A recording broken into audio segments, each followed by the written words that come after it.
Well, this is episode 28 of Faith Over Breakfast with Andy and Eric. Oh man, 28. Where have I been? 28 podcasts. That's crazy. It is crazy. It may be, yeah, or maybe it's 29.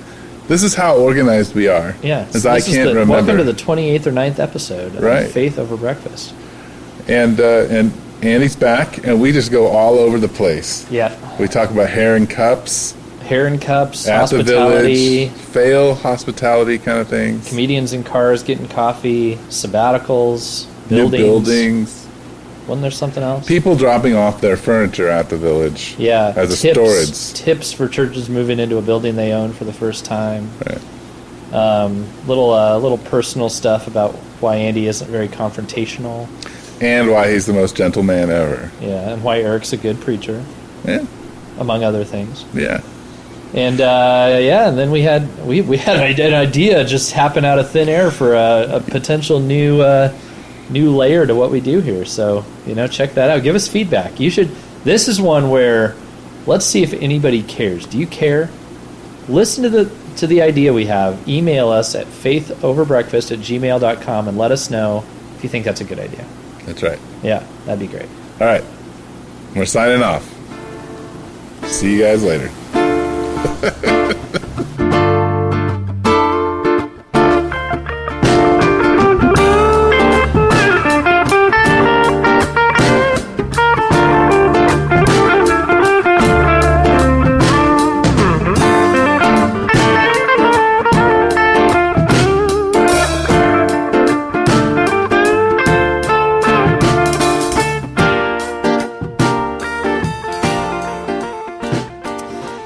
Good morning. This is Faith Over Breakfast. My name is Andy Littleton. I'm here with Eric Deepen from the Village Church in Tucson, Arizona. I'm from a church called Mission Church, and it's been a couple weeks since we've been together. And the way that we are hanging out here for breakfast is different. Tell us about it, Eric. What's going on? It's very different because you forgot your laptop. Yeah. So we're drinking what I would say relatively bad, but strong coffee. Yeah, which it kind of works. I mean, we're also here at your church, the Village, which is not warm. It's not warm because we didn't know we were going to be here. Right. And so relatively bad, strong, but hot coffee is fine with me. Because it's warming me up. Yeah, that's good. And what are you having for breakfast over there? I mean, this is Faith Over Breakfast. I'm having a granola bar. Is that a Nature Valley? Nature Valley. The double wrapped. Yes, double infamous Nature Valley granola bar. Because it's all we have in this building, to be honest. Man, what would you do if Nature Valley decided to go down to a single bar per wrapper? Would that be a deal breaker for you? Well, since we get them at Costco, and usually the only time I ever get to eat these is when we have drumming circles at our church. Uh-huh. And these are the leftovers from the drumming circles. Yeah. Which are just our congregational meetings. Yeah, because at the Village, if you're wondering what are the differences between these two churches, the Village and Mission Church here in Tucson, you're trying to decide where to go. What's the difference between these two? These are my only options. I'll tell you the difference. The Village, everything has a cool name, and one that is kind of indiscernible. Like the Village. Oh, what is that? Is that a small, cluster of homes, or is that a church? Yeah. Or drumming circle. Is this some form of Native American gathering or a congregational meeting? Mm-hmm. Everything's got a weird name you got to figure out. And a Mission Church, everything has a really bland name. It does. Yeah. Except the thing is that everybody at Mission Church looks cool, where at the Village we just name everything cool. Is that how it works? Mm-hmm. So when you look cool, you just don't go need with the boring. Right? You don't need to name anything, so you just. Yeah. I mean, that's what nerds do. Let's be honest. Nerds. That's what my church is we got to name everything because we don't have anything else. Yeah, because if we were having, say, a congregational meeting, you know what we'd call that? What? A congregational meeting. Right. And then if you guys were going to try to raise money for a building or something, you create these really cool expos of art and all that kind of stuff. Yeah, but you know what we call it? Fundraiser. A fundraiser. Yeah. Right. We call it an art expo. Yeah. Okay. Do I look cool now? Well, let's just be honest. When I go play basketball with two of the pastors at Mission Church, you guys have either the 2016 or the 2017 basketball shoes on, Nike shoes that look cool. Okay. Right? Yeah, I do. I really kind of don't like them, honestly. Right, but they're bright. Comfortable. They're bright blue. But they're bright blue, and they look like I play basketball. They do look like you play basketball. I got them on Craigslist. There you go. Is that cool? Is that also cool? No. A lot of people in my church do Craigslist. Yeah. Well, I don't do Craigslist. No. Okay, I have to admit, I did a stupid thing. Yesterday. Well, I've done a lot of stupid. I did another one yesterday. Okay. So, I'm kind of a Craigslist guy. I like to get a deal. And so, I noticed one of our tires was getting bald on my wife's car. And on Sunday afternoon, I was like, what in the world? I wasn't aware of this. So, I said to myself, you know what? I can get a pair of tires on Craigslist and get a great deal, and I will just be the hero, because we've had all this junk happen to our house. The budget's not real great. Didn't want to go get new tires. 2 of them are good. They were replaced more recently. So I found a pair of tires on Craigslist that were manufactured in late 2016, so that's pretty good. And they had a lot of tread, and they looked real nice, and I was kind of in a hurry, and I met the guy, and he wanted to meet at a storage unit, so I figured he had him at the storage unit, but he didn't. He just drove up to the front of the storage unit, popped the back of his Camry, and there's the 2 tires. It kind of looked like maybe he worked in the tire industry.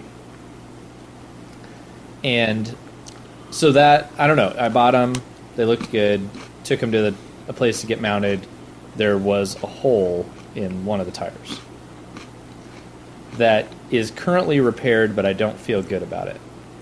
And so tomorrow I'm going to go buy 2 new tires, and it turns out I wasted our money instead of helping. So the tire company didn't feel comfortable about the hole they repaired, or you just don't feel comfortable? I don't feel comfortable. Okay. I think the guy was trying to help me out.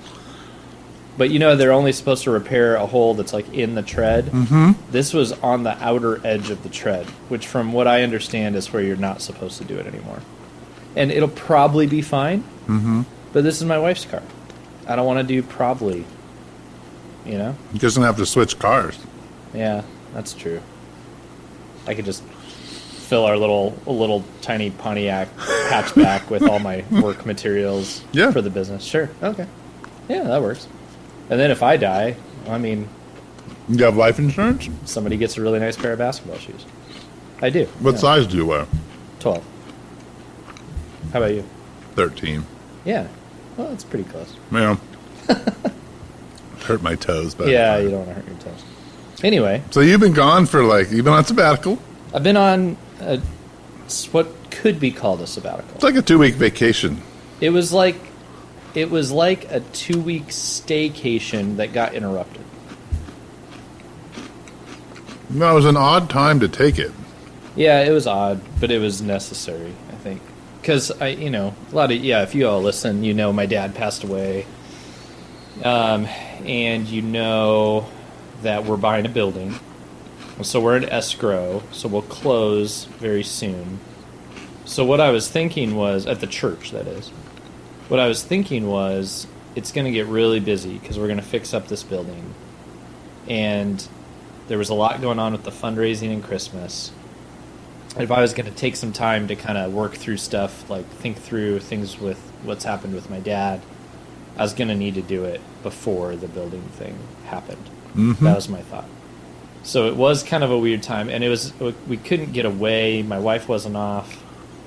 I had to still do sign a couple things for the building, so I had to be around. My business needed some. I had to do a couple things there, so I couldn't completely stop. Are you the president of the United States? Yes. No. Of your corporation. Yeah. Called Mission Church. Yeah. Okay. Yeah. So is Nick then vice president? He is.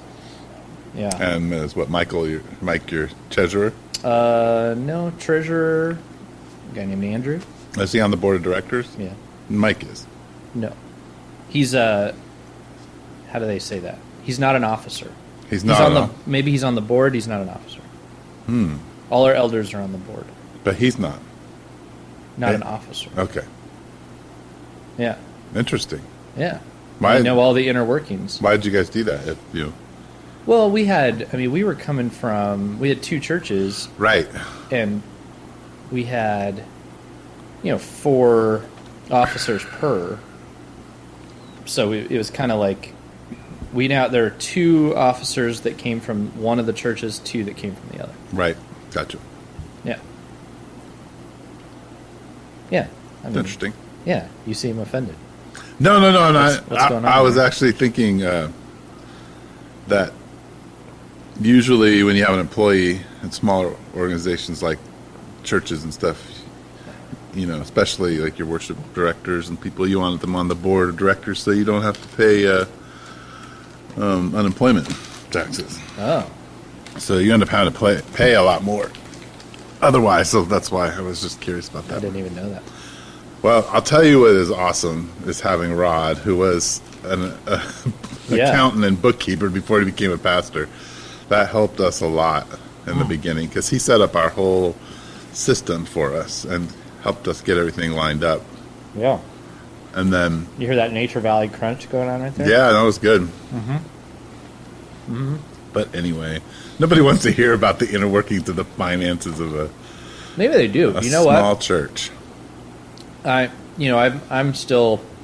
toward the end of a seminary program, sort of.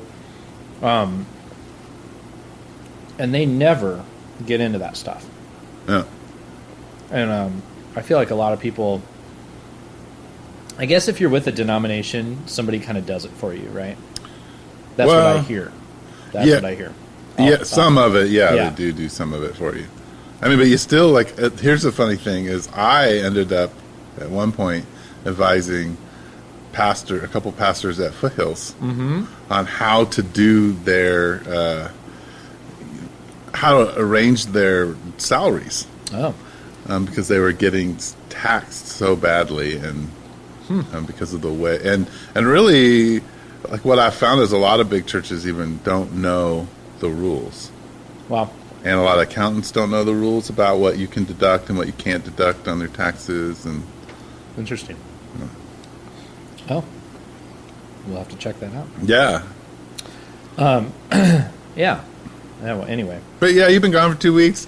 Yeah. The last 2 podcasts, the last one was super echoey, but we had Kevin, and that was really fun. Yeah. And the other one, I did this whole 40-minute monologue, and it didn't record. Did you cut it down? Because it wasn't 40 It didn't record. So I had to record the monologue again. Oh, man. So that's why I was like, oh. That stinks. But what was that like, just monologuing for the world? For all of our viewers, as Brian would say. Viewers. Old Brian. All our viewers. Hey, Brian. How you doing out there? Yeah. I know Brian keeps changing our website, or is that you? I don't touch the website. Okay, so yeah, it keeps changing. Oh, really? Yeah. Man, it's an active website. It's an active website, or it's been hacked. Brian, will you let us know? Yeah, let us know, Brian. Brian, our old buddy Brian, is he's deployed. And yes. He was hanging out with us, but he's still kind of with us. Yeah. When there's awkward silence, that's because Brian's there. Yeah. He's talking in spirit. You just can't hear him. Yeah. Yeah, no, it was a little weird. I really I like the interaction part of our thing, and I like interacting with you. I feel like after 26 or 27 podcasts, there's a little bit of chemistry I'm realizing about how you and I just talk back and forth. And yeah. You know what I noticed is, so I visited here at the village 2 days ago because I was taking my break. And the last time I visited the village, we didn't know each other very well. Right. And it was just so different talking to you 2 days ago here because, we've had all these conversations. Right. It's just so much easier. Not that it was hard. I remember your first time coming because Yeah. I remember where you sat, and I went over, sat, talked to you for a while, and connected you and Rod. With Rod. Yeah. You know, Yeah. Oh yeah. That was great. It was really good to be back. It was cool. it was fun. No, to have before you. I want to come back to that. Really, like I want to talk about your church now that I've You've visited. been Because here you did that. You've talked about our church a little bit, yeah. Yeah, I've been kind. you have been. Yeah, I'll be pretty nice. There's a couple things. No, I'll be nice. But let's really quick. Just I don't know if pastors listen to us. I'm not sure. I don't know who listens to us. It's fine. It doesn't matter. But I'm doing this sabbatical thing. It's been kind of interesting. It's been it wasn't the full sabbat. Part of it was we were moving back into our house during the first 3 days of it because we had been we'd had all this carbon monoxide near death experience stuff. Yeah, that's pretty crazy. Yeah, that was what in the world. Yeah, it's been a nutty. It's just been weird, but I did take some time. I did some writing about my dad and some reading and took some more walks than normal and got some more space than normal. And I'm supposed to do 6 more weeks of sabbatical. But have you always had something like that worked in? Do you take sabbaticals? Has that been a value of yours or here? So I took a 3-month sabbatical almost 6 years ago, but then after that I take a month off. So I take the entire month of June off every year. Yeah. It's right when my kids get out of school, and so we usually spend 2 weeks just at home, and then we go on vacation for 2 weeks. Nice. So yeah, so really I work 11 months of the year. Yeah. But when you've worked as long as I have, there's sort of an expectation like that you're supposed to get like 2 months off. Like you get 7 weeks off. People who've worked 10 years in an organization often will have about 7 weeks. Yeah. And then so I take the month off, and then I probably take 2 weeks off in December. Yeah. And then I take a week off around my kids' spring break. Now I did all this reading on sabbaticals because Yes. this was like a new discussion for Mission. We're now just a little over a year old as a new church. And so we did all this discussion about sabbaticals, and what a lot of people were saying is they distinguish between sabbatical and vacation. Yes. And how do you distinguish? Well, I think there were 2 things that I see. I mean, vacation is key for you to just completely tune out of your work life. Yeah. And that has to happen in sabbatical too, Yeah. because you can't just jump into something. But usually sabbatical involves some kind of further learning Yeah. or writing. Yeah. So on my sabbatical, we wrote, with my wife and I, we co-wrote a Bible study on Isaiah 61. Yeah. It's probably the most involved Bible study I've ever written. Yeah. And it's something I'm really proud of. So it was like something I could offer to the church. Yeah. So that was more what my sabbatical, Yeah. the last month of the sabbatical was. That's cool. Yeah. So Yeah, I'm thinking I might take these little writings I've done about my dad and make a little book out of it. And I don't know what, then the question will be, is this something anybody else wants to read really, or is this just for me? I don't know. It's kind of fine either way. yeah. Well, that's what I'm thinking. The interesting thing is you get in your own building. Yeah. So now if you write to write the little book, you have a bookstore. You put it up there, and there's the pastor's reflections on his father. Like you are becoming, It's in a bookstore. Yeah. Man, it's funny. We have a because- book kiosk. A kiosk. Mm-hmm. Yeah, it's funny because I'm hearing this and I'm like, man, every stinking church has a bookstore. And like they're just funny things that like we do as churches because that's what churches do. Yes. And I'm sure both of our churches in some regard think that we're really rebelling against that, but then we're kind of not. Right. Well, we rebelled against it for a long time, and then I finally realized I wanted to control because I'm a micromanager, some of what people were reading. Yeah. And help influence that. So I'm the same. Like I don't just want a free for all of books. Like I think micromanaging, that sounds so terrible, but at the same time it's like leadership is like, hey, like, I would like to instill certain things. I would like, you know, and not like I'm saying you can't go get another book, but it's like the ones we offer here at the church, I want to point in a certain direction. Yeah. Yeah. Yeah. So you've got like Celtic Way of Evangelism. Yeah. At all times. We have the Celtic Way of Evangelism, the Marriage Builder. Yeah. We have, what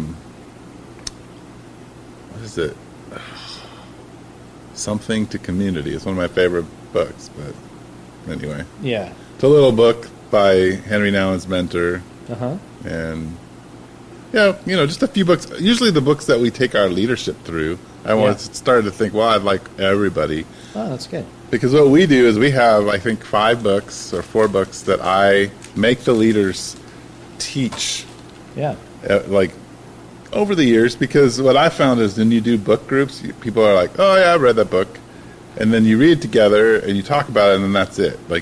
But if someone's forced to read it and teach a chapter of it, yeah, then they take hold of at least that chapter. And then if all the leaders are teaching it, and a lot of times, I mean, I've read Marriage Builder like 4 or 5 times, and then somebody teaches a chapter, and I'm like, I never saw that in the book. Right. You know, so it's just, you know, an amazing way of helping. Yeah.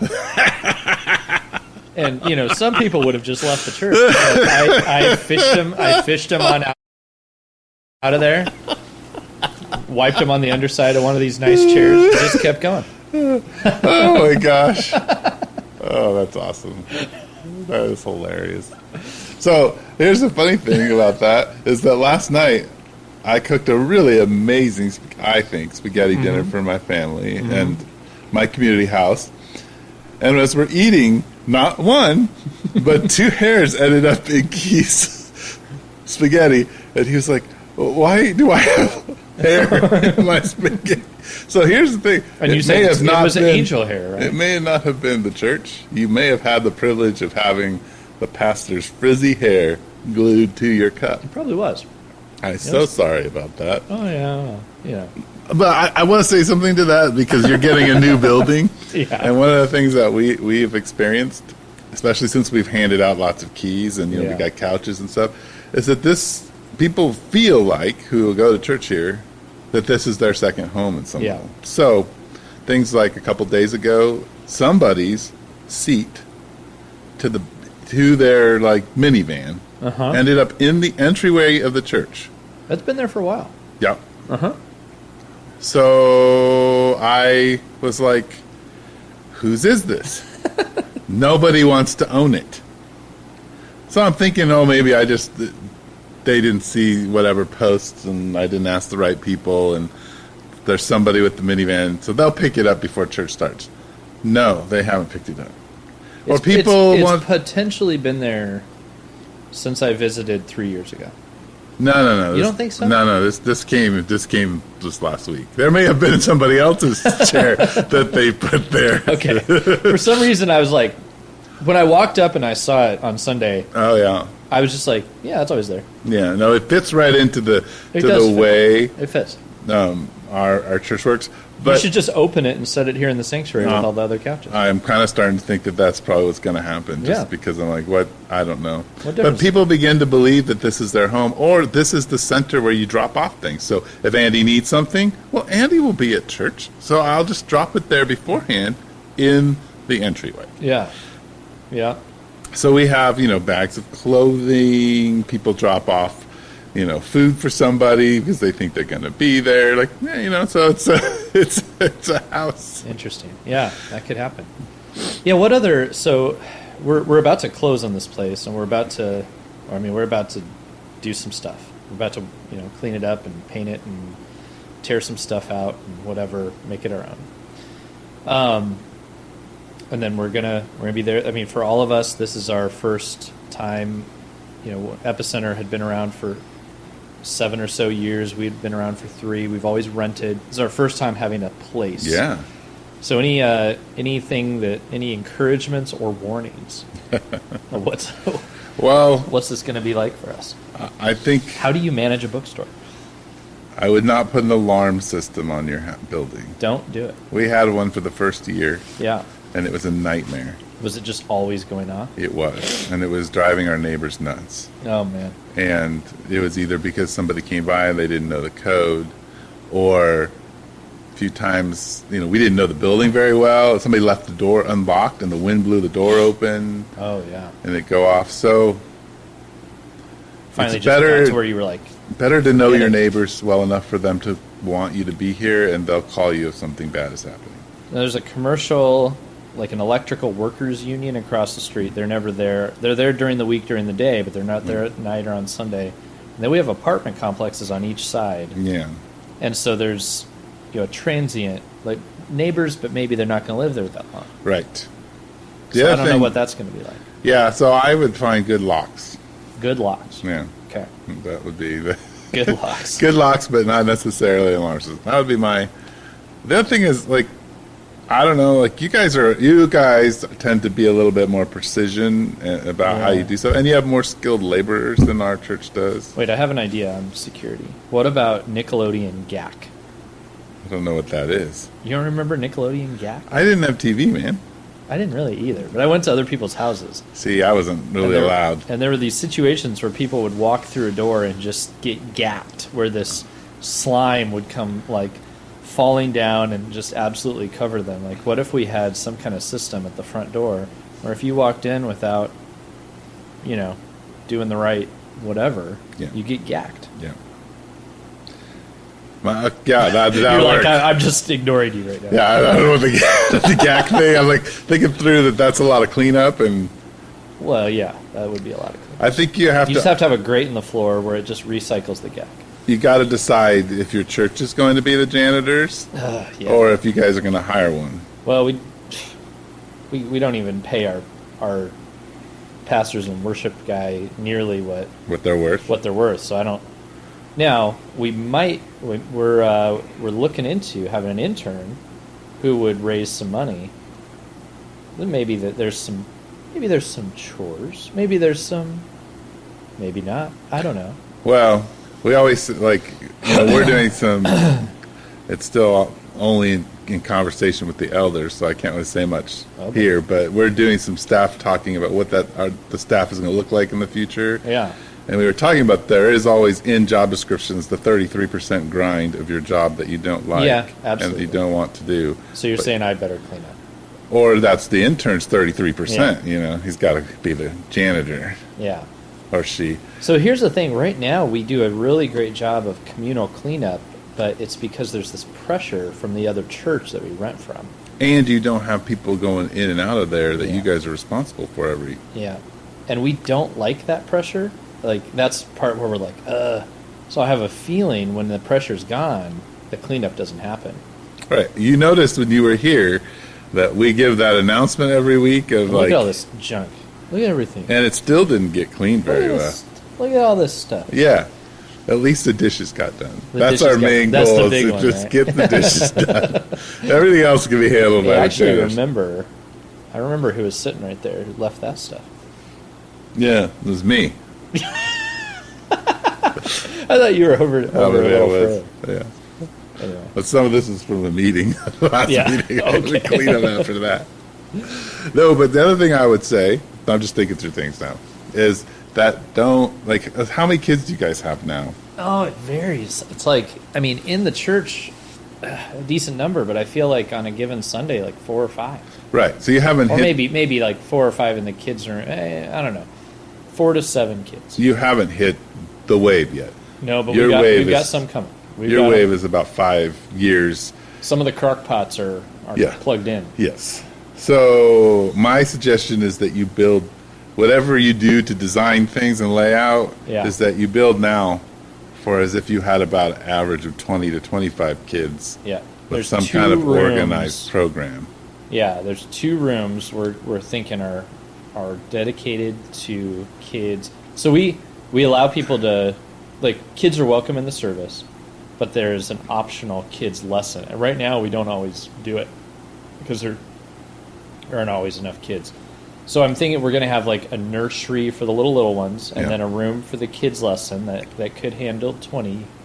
I think it can handle 20 kids. 20 rambunctious kids are in different age. Well, the smaller, if they're rambunctious, you need a smaller room. Oh, really? Yeah. There's nowhere to run.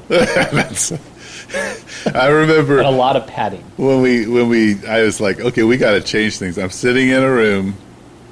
I'm doing our kids thing that night. There are 20 kids in a room that's probably 100 by 200. Yeah. And This is probably smaller than that. And I'm like, we survived. I had to be Yeah. a general, but it's not sustainable unless you're like a master teacher that Okay. just can control the. We also have to figure out, we're talking about, maybe a little outdoor play zone Yes. that maybe is kind of connected to a room so you can overflow out there when the weather's right. Yeah.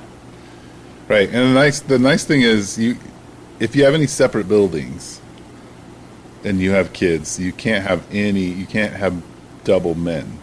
Oh, right.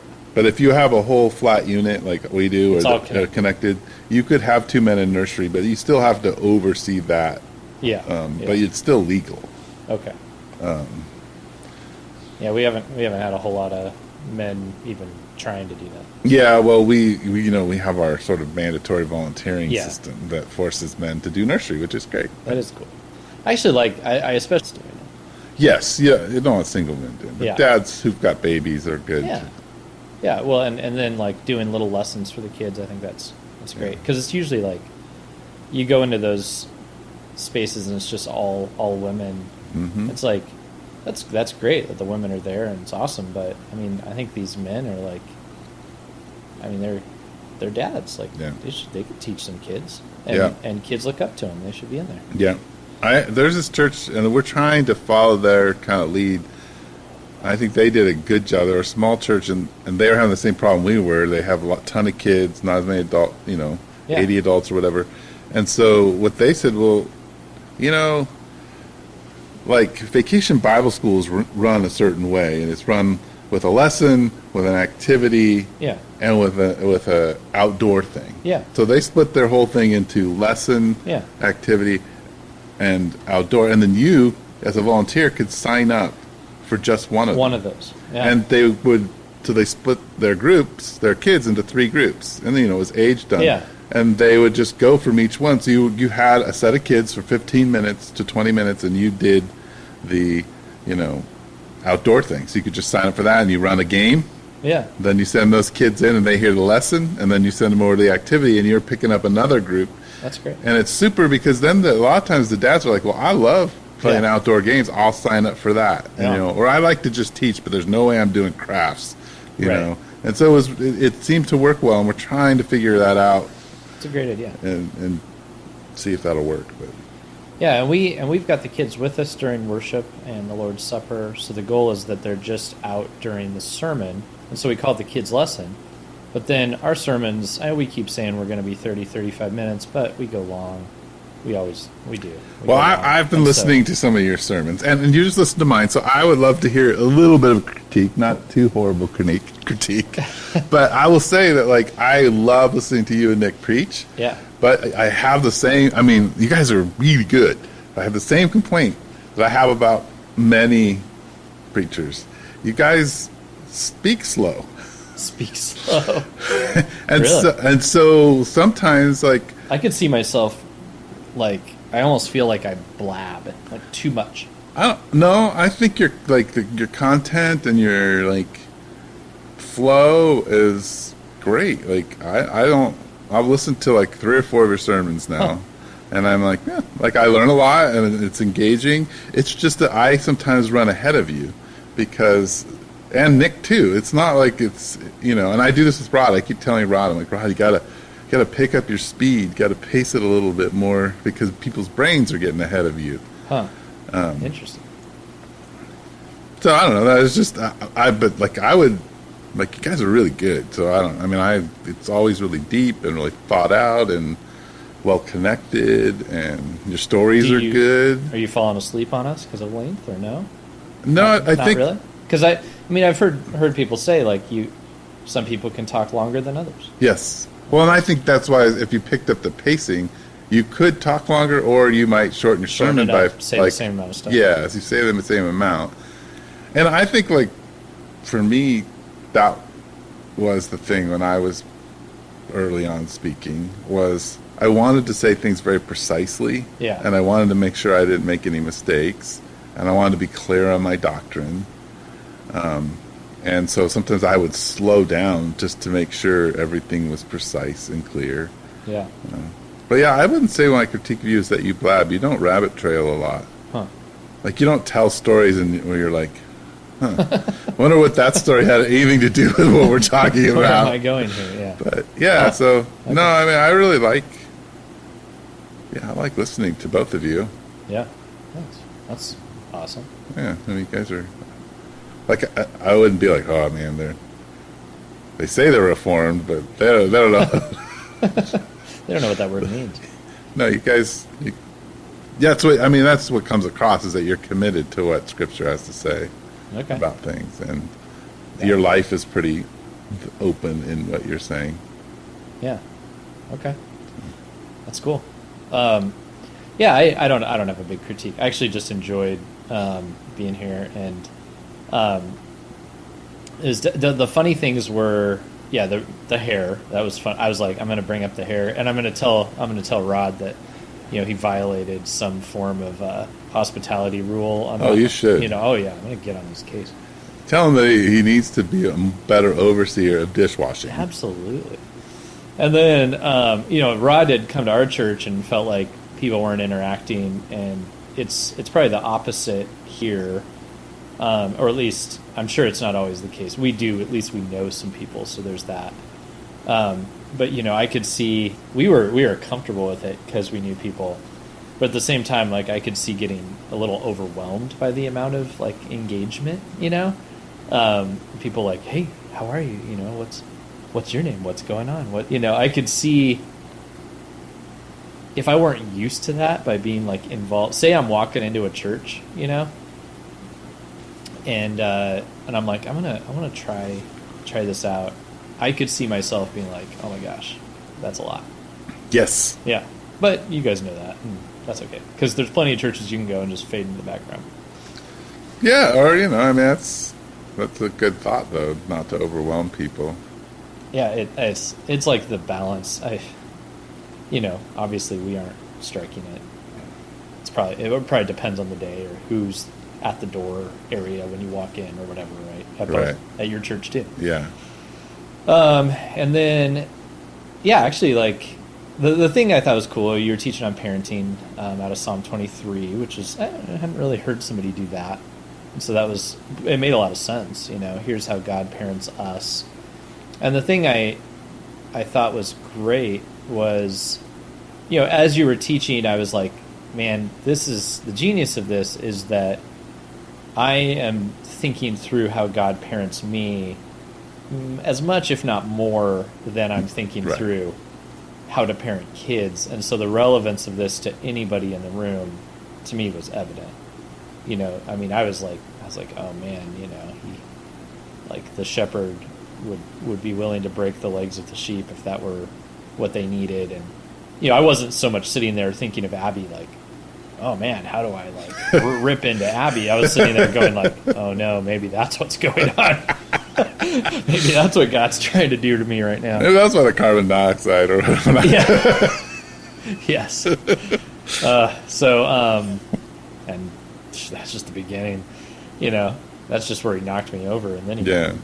But it was, I thought you did a great job of, you kind of had your topic, but you had more. There was more to say. I assume you're aware of that. That there's more. There's more that could go on within somebody's heart hearing this parenting advice. So it didn't feel like a talk where it was just like, hey, here's good parenting skills. Right. It felt like I learned more about Jesus and how he responds to me. And then I came away going like, oh yeah, and that should also affect my parenting. So anyway. That's cool. Job. Well, thanks. Yeah. Well, we'll just sit around and say, oh, I like you. I think your sermons are great. Yeah. I'll save the heavy hitting for later. Oh no. No, I didn't have. I mean, honestly, like if there was something that like bothered me, I would tell you. But nothing. So let me just ask you a question because this is my experience of you, and I like you, and is that you're a really kind person. Oh, thanks. And is it hard for you to like say to people who you like, oh yeah, well, that thing there is not something that's good? Because your nature seems very kind. Yeah. I mean, there's definitely things I don't like, and there's definitely things that bother me. But I think I don't know if it's like a social awareness, but I don't like getting clobbered, you know? Yeah. And so it's like I would rather move slow with people, and I feel like the people that have loved me well have like made suggestions and then let me not do it that way, and then made it again, and then modeled it themselves, and like Sure. 2 years later I found, oh wow, I really should be doing it like they are. And Right. but when people just are like critical, Yeah. that has been really hard. You know, it just doesn't seem like I don't feel loved in the moment. So I guess because of that, when there's something I don't like or don't prefer, I don't tend to just harp on it. Like I might say a little something or give a suggestion, but then there's a point. I mean, there was an intern I had once that, you know, it's probably super. I mean, I guess I'm sure some people would have said I should have like been harder on him earlier on, but there was a certain point where I was like, look, man, you know, you can't do this anymore. Like, I'm not giving you another year. Here's why. You know, and so it's like there's a point, but I guess I tend toward you know, the pressure is applied slowly or Right. something. I don't know. Well, no, I mean, it's like when I first met you, and I would hang out with you, and when we first started really doing the podcast together, I was like, is this guy for real? Like, he's just really nice and really insightful and gentle and almost to a fault sometimes. And I'm like, is this kind of a show? But then the more I've gotten to know you, I'm like, wow, no, this guy's he genuinely sees people in a way where he always lifts up the best and always points out what they're doing well and cares for them that way. And I was like, huh. So that's where I was more curious, like, okay, it's genuine, so is it harder to, like, you know, engage people in, like, when you have to say the hard thing, does it feel like you're tearing them down, or does it feel like you're... Well, I mean, I will say, like, there have been points in my life where I've definitely, and I'm afraid of doing this to some degree, where I have said things hastily and been very unwise in that. And so I don't know if what you're saying, I don't feel like that's always characterized me. Okay. Like, I feel like there have been points where I've been quick to say something, either that I believed or that was just unthoughtful. And I mean, I can look to several. I mean, I can think of several regrets right off the top of my head. Yeah. In which I did that. Right. And so there's a part of me, I think, that I don't want to do that.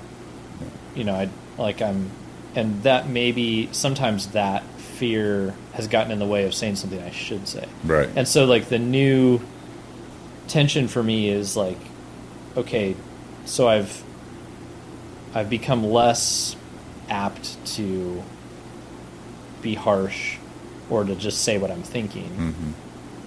But now do I need to kind of bring some of that back? Like, a couple times Rod has said, your instinct is right, why don't you say it? Like, I'll say something to him, or, you know, like, I'm dealing with a person, I'll be like, oh, they're just lazy or something, you know? And he's like, have you told them that? I'm like, no, I haven't told them that.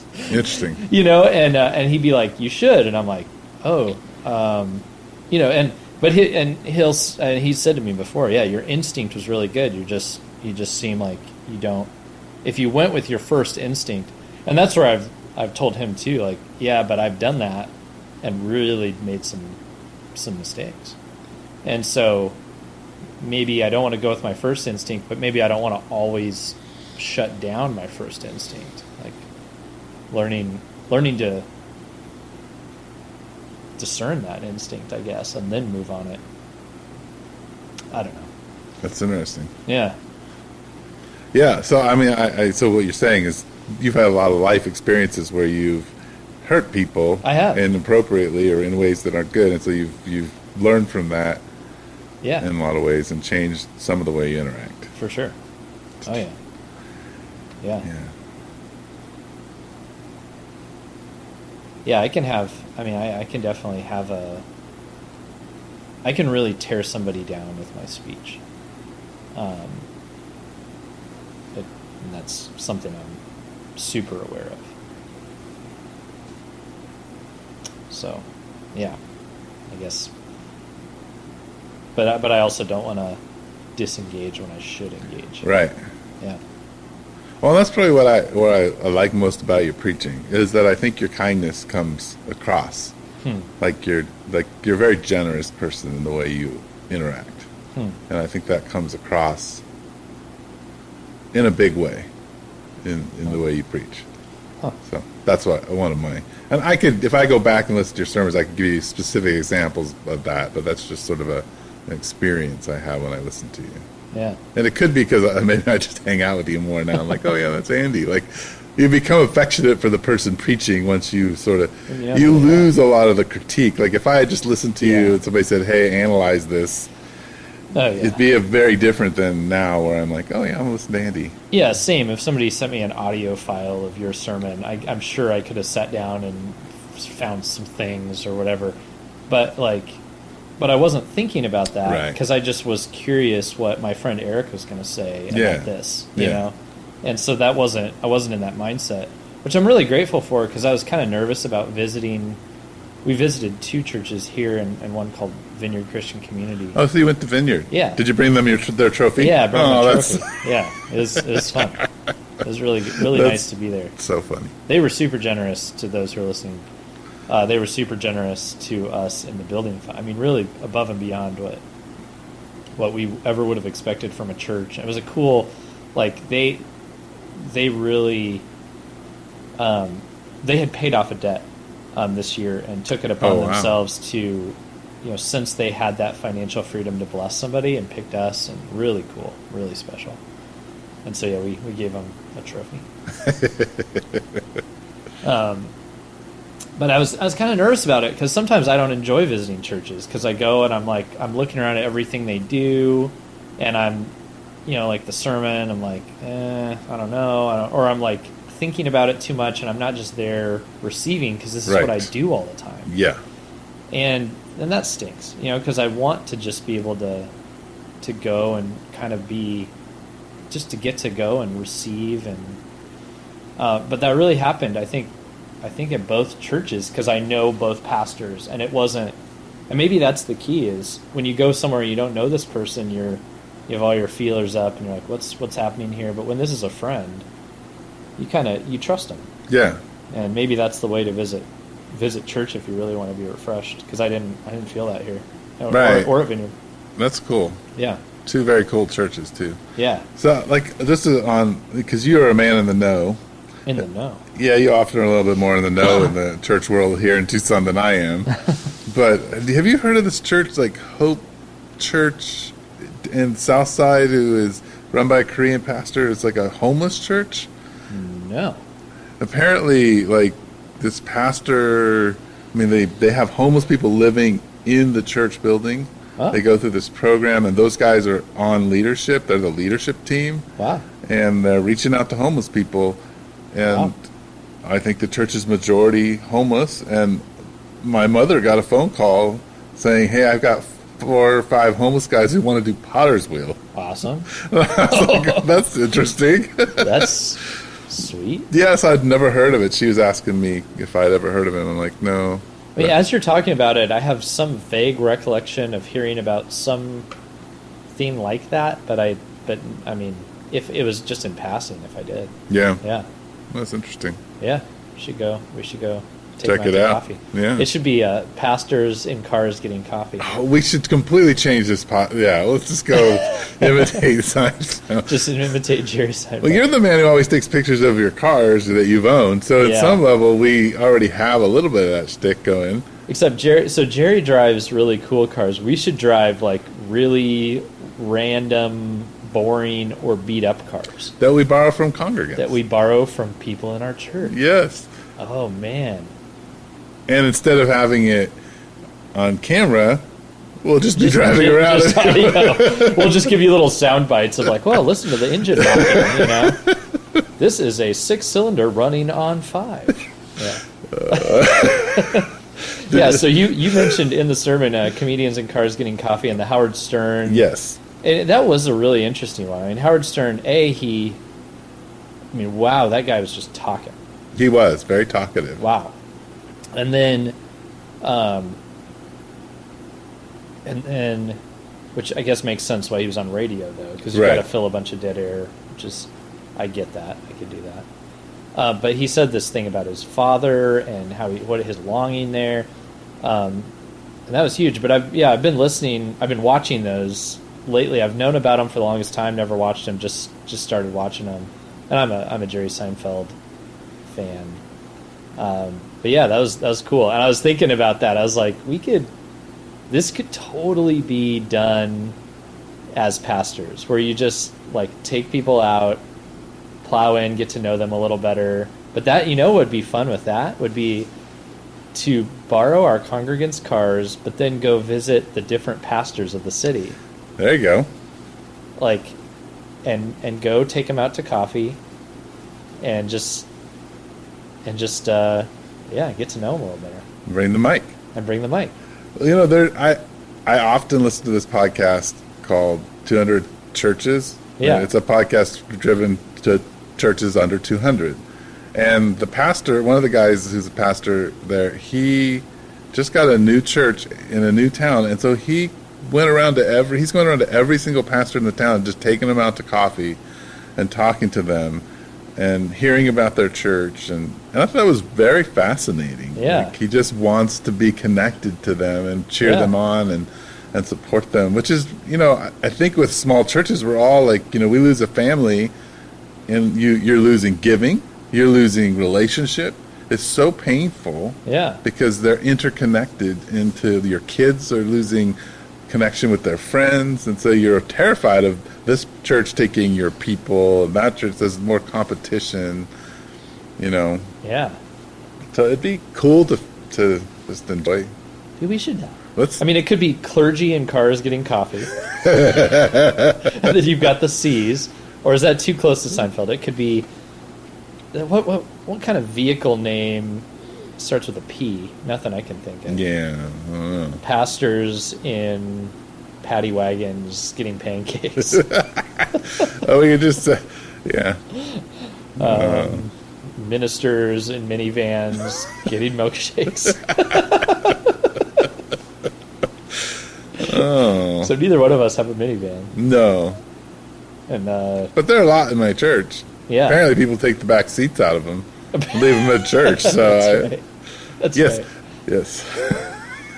Anyway. We might be onto something. Yeah, I think we might have to try something out. Yeah. Maybe that once could be, we get 100 episodes under our belt here. That could be a wing of there could be Faith Over Breakfast, and this could be where we bring other pastors into the conversation. Wouldn't that be cool just to hear their stories and get to hear and share those and So what we need is an assistant who'll call up the pastors because we are going to fail at that. Yeah, we're going to get an assistant. Yeah, let's work that out. Okay. Because then they make the calls. Yeah, they tell us where we need to go. Oh, that'd be great. This is my dream. They have to coordinate the car for us. Yeah. I want someone to tell. I want to be Peter when he's old. Yeah. I just want someone to tell me where to go, where to stand, and what subject I need to talk about. Okay, we could, if we didn't want to have to borrow the car. I like borrowing the car though, so maybe we should keep that. But if we didn't want to, I now own a Model A, a 1930 Model A. Yeah, it was my dad. It was given to my dad when he was 15, and it belonged to both of us, but it was always with him, and now it's coming to my house. So it could be ministers and Model A's getting milkshakes. There you go. Would you eat a milkshake? Would you drink? What do you do? Do you eat or drink a milkshake? I drink slurp. I slurp them. Yeah. I scoop them. I do a lot of things. But we could. That car is that's an adventure. Pulling up in that thing. Oh yeah. Man, that's where we'd want the film. Bring your Mevo. Oh, yeah, we could just magnet right on the Right on front the dashboard? dashboard, because it does all the panning in and out for us. So then the funny thing would be, you got one of us, because it only seats two in the front, and then it has a rumble seat. The other person's sitting outside. So we either pick up that other pastor, and they've got to sit outside, or one of us has to sit outside. Well, I could always be the designated guy in the back seat. Because the car is really hard to drive. Oh my! I mean, it's got all that. You got to adjust the spark and all this stuff, and the idle every time. And, Well, and I mean, you got a truck. yeah, I have a truck. I actually have your old Volvo. You have my old Volvo. Which, by the way, like, I don't know how often you drive that thing around town, but I now am recognized with that vehicle. Yeah. And people talk to me, even when the car's dirty. Yeah. They're like, oh, this is the greatest car ever. Yeah. I'm like, there's a 240 following. there is. For sure. Oh, yeah. And they love the color. Yeah. Man, speaking of which, got to get some clear coat on that hood for you. Yeah, that's probably what Figure that out. we'll But the figure colors, it out. Yeah, it's sharp. pretty nice. Yeah. It stands out. Maybe I'll just paint the whole car red, like candy apple red with flames going down the side. There you go. See, that's one of my dreams, is to have this 240 or my 940 like in candy apple red with flames down the side, big old bass in the back, thudding away. That wagon used to have a subwoofer. It had a 10-inch sub. I noticed that it has some of the hookups. I'm not really good with any of that, so I'm gonna have to get somebody who knows what they're doing. I built a fancy custom box to show off to my girlfriend, who's now my wife. Yes. Back when we were dating, and I built this custom thing in. Oh yeah. Yep. So anyway. Huh. Well, it's really good to have you back. Man, it's good to talk to you. It's good. Yeah, it's good to be back at it. I kind of missed it. Yeah, it's fun. Yeah. I liked your little comment of like, apparently this is work or whatever. You heard that. Yeah. Have you listened to the other one yet? No, I haven't. Well, we kind of throw you under the bus as Oh. all you're really doing is feeding goats. No, But yeah, that's that's true.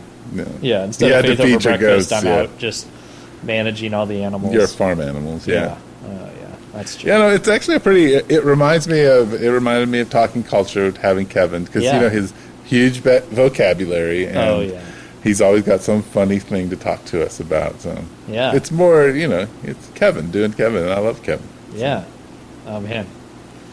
Well, hey, maybe look out for in the future clergy in cars getting coffee, or ministers in a Model A getting milkshakes, or whatever it ends up being. Yeah, well, we don't have to do it every week too. We No, could just do it just once here a and there. month or once every 6 weeks. That would be once a month. I think Yeah. we would remember that. That's enough. You Yeah. don't want to go crazy. Huh. This could be a thing. What if it requires we leave Tucson? What if it starts Exploding. exploding? Yeah, we become like world famous podcasters, and we have to go like drive around and meet big time guys. Oh, yeah. Maybe we Yeah. could call Just Mark Tim- up Tim in Keller. Phoenix, and then we could really have a controversial Mark one. and Mark Phoenix. Driscoll, he's up there. Oh yeah. Yeah, we could. Oh, we could that really, would get us. That would get us some traction. Yeah. What do we pick up? So then you got to think like Seinfeld. What do we pick up Mark Driscoll? Driscoll. We need an obnoxious vehicle, loud.